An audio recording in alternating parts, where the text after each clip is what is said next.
Dünyanın illüzyonuna kapılmadan ilerleme gücüne sahip olmak, korkularımızla başa çıkmak ve yaşamımızı en iyi şekilde organize edebilmek için gereken tüm yeterliliğe sahibiz. Ancak bunun için hayatın gelip geçiciliğine dair farkındalığa ulaşmamız şart. Hayat kısa, hızlanıyor ve yaşlandıkça daha hızlı geçiyor gibi görünüyor. Buna rağmen birçok insan hayatını önemsiz şeylere harcıyor. Ama bir panzehir var. Ölümü düşünmek bize sadece yapmak istediğimiz şeyleri yapmak için sınırlı bir zamanımız olduğunu hatırlatmakla kalmıyor. Aynı zamanda bize ölümün gerçekliğini ve her yerde olduğunu kabul etmeyi de öğretir. Memento mori, Latince ölümlü olduğunu unutma anlamına geliyor. Philippe de Champagne'nin 1671 tarihli ünlü tablosunda Memento mori'nin 3 esasını görüyorsunuz.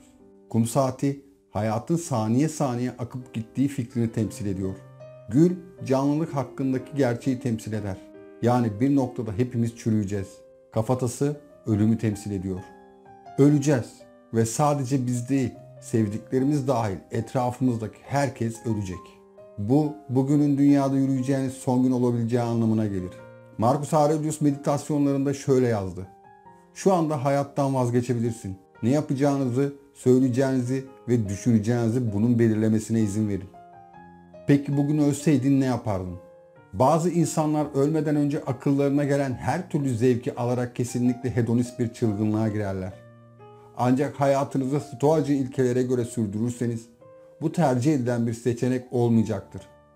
Aksine muhtemelen son saatlerinizi mümkün olduğunca erdemli bir şekilde yaşarsınız. Sevdiklerinize takdirinizi göstermek ister misiniz? Onlara onları sevdiğinizi söyleyin. Bitirilmemiş işiniz mi var? Artık bununla ilgilenmenin zamanı geldi. Yani memento mori, insanlığın en kötü alışkanlıklarından biri olan ertelemeye karşı mükemmel bir panzehirdir. Çünkü erteleme ancak zamanımızın bol olduğuna inanırsak gerçekleşebilir. Bu inancı elimizden aldığımızda görevimizi şimdi yapmak zorunda kalırız. Çünkü yarın ölmüş olabiliriz. Artık ölümü düşünmek, işimize bakma motivasyonunun yanı sıra korku ve üzüntü duygularını da uyandırabilir. Bu ölümün kendisinden değil, ölüm hakkındaki düşüncelerimizden kaynaklanmaktadır. İşte Epiktetos'un bir sözü. İnsanlar şeylerden değil, şeylerle ilgili oluşturdukları ilkelerden ve kavramlardan rahatsız olurlar. Örneğin ölüm korkunç değildir. Aksi takdirde Sokrates'e öyle görünürdü. Ama terör bizim ölümün korkunç olduğuna dair düşüncemizden ibarettir. Ölümden korkmayı bıraktığımızda ve onu hayatın aşılmaz bir sonucu olarak gördüğümüzde bize ayrılan zamanın kıymetini bilebiliriz ve onu önemsiz şeylerle israf etmeyebiliriz. Memento mori'nin bir diğer boyutu da hazırlıktır. Evet, sevdiğimiz insanları bazen en acımasız şekillerde kaybedeceğiz. İnsanlık tarihine bakın ya da şu anda dünyada olup bitenlere bakın. Dünya ölümle dolu. Kayıptan etkilenmemek elbette söylemek yapmaktan daha kolaydır. Her ne kadar stoacılar bu ideali önerseler de çoğumuz hala insanız ve sevdikleri biri öldüğünde acıyla uğraşmak zorunda kalacağız. Artık konuşurken sevdiğimiz birini kaybedebileceğimiz ihtimalini kendimize hatırlatmak, bu durum gerçekleştiğinde daha az şok olmamıza yardımcı olur. Çoğu insan için sevdiği birini kaybetmek dayanılmazdır. İnsanlar çoğu zaman birbirlerine o kadar bağlıdırlar ki bu kayba dayanamazlar. Ancak ölüm gerçeğinin farkında olursak, kayıp olasılığına karşı daha sağlıklı bir zihniyet geliştirebiliriz. Bir insana tutunmak, hiç ayrılmamayı dilemek yerine ayrılık gününün geleceği gerçeğini kucaklayabiliriz. Bu üzülmememiz ve yas tutmamamız gerektiği anlamına gelmez. Bu başından beri hazırlıklı olduğumuz anlamına geliyor. Bu sayede ölüm gerçekleştiğinde topluma daha işlevsel ve faydalı insanlar olabiliriz. Bu durumda birini ölüm nedeniyle kaybetmek daha tarafsız hale gelir. Marcus Aurelius bunu şöyle ifade ediyor. Ölümü küçümsemeyin ama onu hoş karşılayın. Bu da doğanın gerektirdiği şeylerden biridir. Gençlik ve yaşlılık gibi, büyüme ve olgunlaşma gibi, yeni dişler, sakal, ilk beyazlayan saçlar gibi, seks, hamilelik ve doğum gibi, yaşamın her aşamasındaki diğer tüm fiziksel değişiklikler gibi çözülmemiz de farklı değildir. Biz öldükten sonra ne olacak? Bizi duygusal algılardan, duygusal çalkantılardan, endişelerden, derin düşüncelere dalmaktan ve bedenlerimizin köleliğinden kurtaran sonsuz hiçliğe geçecek miyiz? Yoksa madde aleminde başka bir yaşam için tekrar bedene mi döneceğiz? Kimse tam olarak bilmiyor.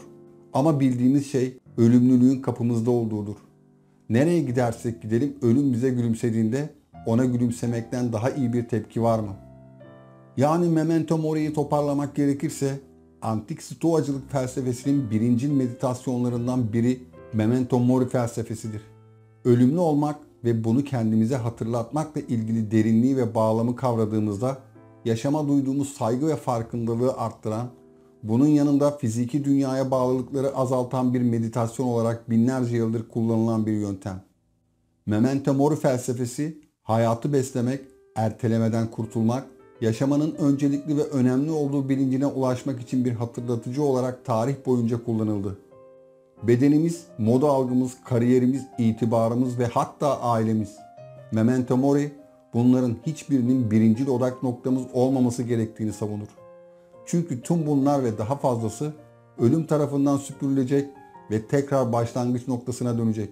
Bu nedenle zihnimizi sosyal çevremiz veya kendimizi koyduğumuz dar kalıplarla sınırlamak yerine serbest bırakmayı hatırlayarak içsel özgürlüğü geliştirmemiz gerekir.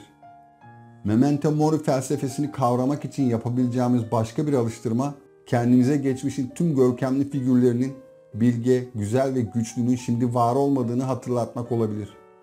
Bu, başarısızlıklardan dolayı kendimize yüklenmemize karşı kullanabileceğimiz bir hatırlatıcı görevi görebilir. Örneğin üzerinde çok fazla çalışıp emek harcadığımız bir iş istediğimiz gibi sonuçlanmayabilir. Böyle zamanlarda yolumuza devam etmemiz, pes etmemek için başarı gibi başarısızlığın da gelip geçici olduğunu hatırlamamız önemlidir. Memento Mori felsefesini anlatan iyi bir örneği Shakespeare'in Hamlet'inde görmemiz mümkün. Neredeyse tüm karakterlerin öldüğü bu efsane oyun, tüm insan çabalarının ve hırsların beyhude ve gelip geçici olduğunu büyüleyici bir gerçeklikle ortaya koyar. Her şeyin gelip geçici olduğu sınırlı yaşamımızda ilerleyerek ve ilerlerken cesareti ruhumuzda bularak yaşamın güzelliğini kutlayabiliriz. Memento Mori anlamını kavrayarak daha iyi bir yaşam için ölümü kullanabilir, bu kadim felsefeden yararlanarak kendimizi gerçekleştirmeye yönelik bir adım daha atabiliriz. Ölümün gerçekliği dünyevi şeylere bağlanmamızı önemsiz kılsa da Memento Vivere bize önemli bir şeyi hatırlatır. Yaşamayı hatırla. Örneğin sevdiğiniz biriyle tartıştınız. Söylenmemesi gereken şeyler söylediniz ve o kişi çekip gitti. Yolda kaza geçirdi ve aranızı düzeltme fırsatını sonsuza kadar kaçırdınız. Peki, bu sonu biliyor olsaydınız gerçekten sevdiğinize o sözleri söyler miydiniz? İşte Memento Vivere, her adımda iyi yaşamayı, iyiye ve güzele odaklanmayı hatırlatan bilge bir ifade.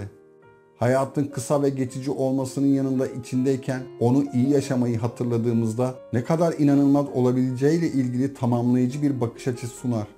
Zamana değer veren, günün değerini bilen, içinde ilerleme ateşini tutuşturacak kıvılcımları yakan bir farkındalık ortaya koyar. Bu noktada Amor Fati, Memento Mori ne demek ona da bakalım.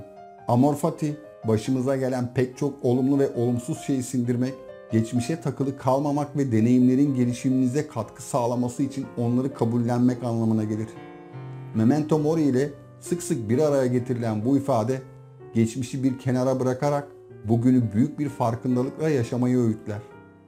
Bizler de hayat çizgimizdeki deneyimlerimizin sonsuz olmadığını hatırlayabilir, yaşamın bize sunduğu keyifli anları kucaklayabilir ve hatalarımızdan ders alarak yolumuza devam edebiliriz. Ayrıca hayatımızı bu felsefenin ışığında daha anlamlı kılabiliriz. Tam da Marcus Aurelius'un söylediği gibi, yapacağın, söyleyeceğin ya da niyet edeceğin her şeyin ölmekte olan bir kişininki gibi olmasına izin ver. Yani içten, duyarlı, kibir ve hırstan arınmış. Video bitti, hoşça kalın.